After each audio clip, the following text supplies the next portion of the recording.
Welcome back. Well, Ratnamani Metals, that's the next talk on our radar. We have with us Mr. Manoj Sanghvi, the CEO at Ratnamani Metals, who joins us on the show. Hi, Manoj. Good morning and good to see you after a while. Well, the stock has gone through a phase of consolidation. So your investors will be wondering, after the kind of wealth you've generated for them in the last few years, what's the way ahead? So let's get straight to that. From various pockets, whether it's competition, whether it's people on ground, it suggests that there was a bit of a slowdown in ordering activity. Now, you have exposure to various sectors, including the water segment. Has there been a slowdown or is there a recovery underway? If you could tell us on the domestic front.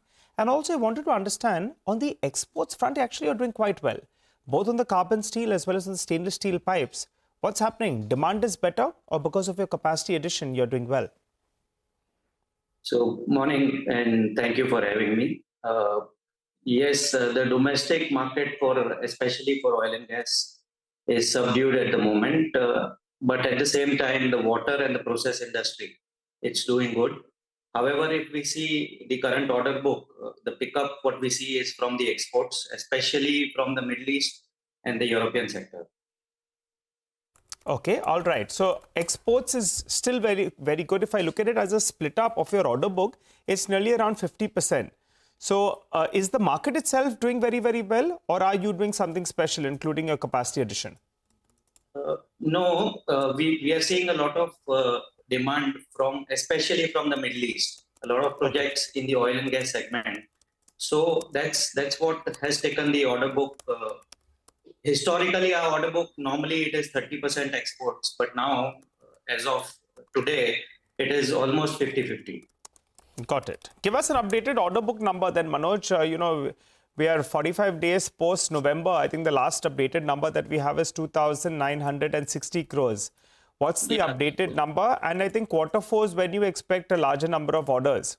So what is your expectations? If you could give us a broad potential on the bid book and split it up for us, in terms of, you already told us 50-50 in exports, but CS and SS, what is the split? So, as we speak, our order book is close to 3,050 crores. If I break it down between carbon steel and stainless steel, it follows, what generally is the breakup between 35 to 40% stainless steel and balance being carbon steel. Got it.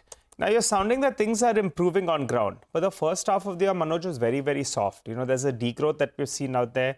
Margins as well, if I pull up a trajectory, it's come down. Last year, maybe there were unnatural margins when at one point of time you did 18, 20, 21% as well. And that's come back down.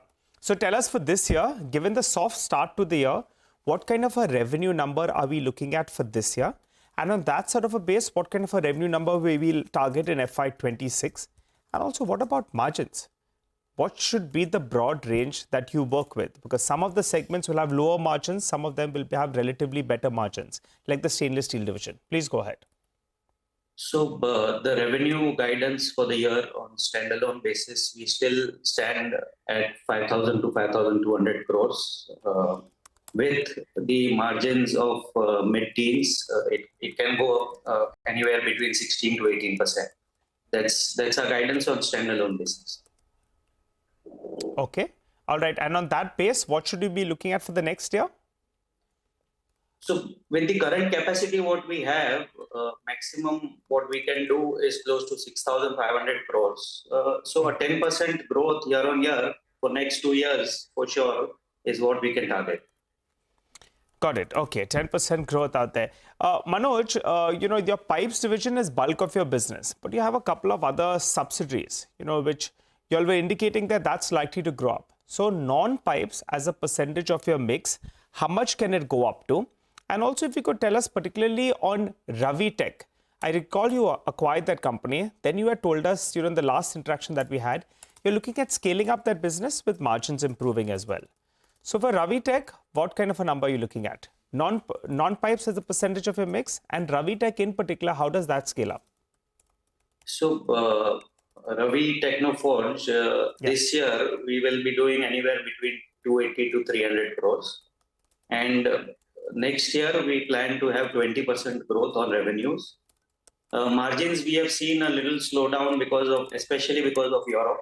But going forward, things and the schedules what we are receiving, it seems to be quite promising.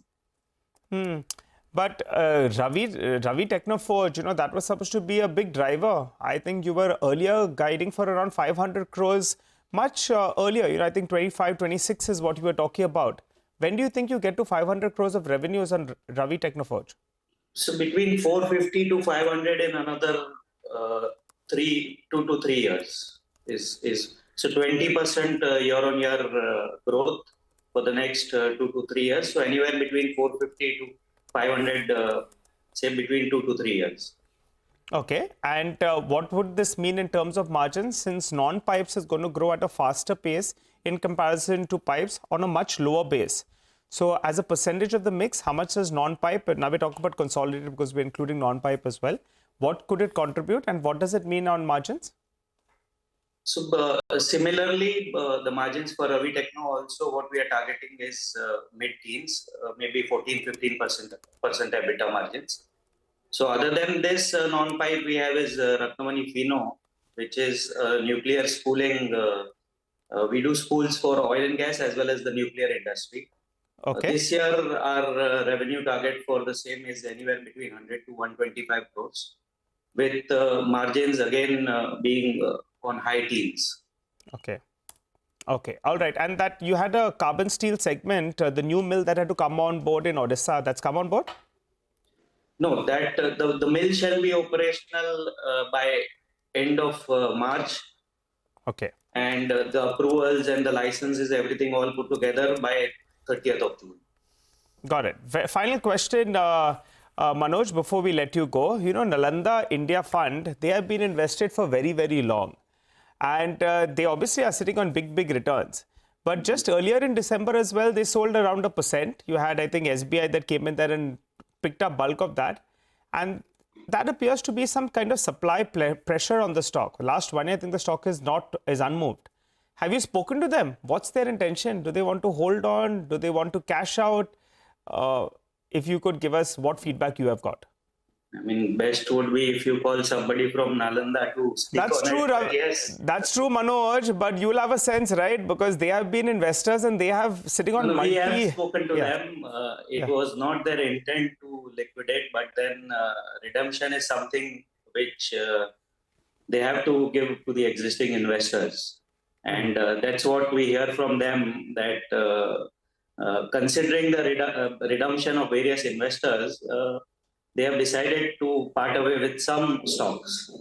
And unfortunately, Ratnamani was one of them. But we have other good investors coming in. So that's about it. All right. Thank you. Thank you very much for joining in. That's the word coming in from Ratnamani Metals. Moving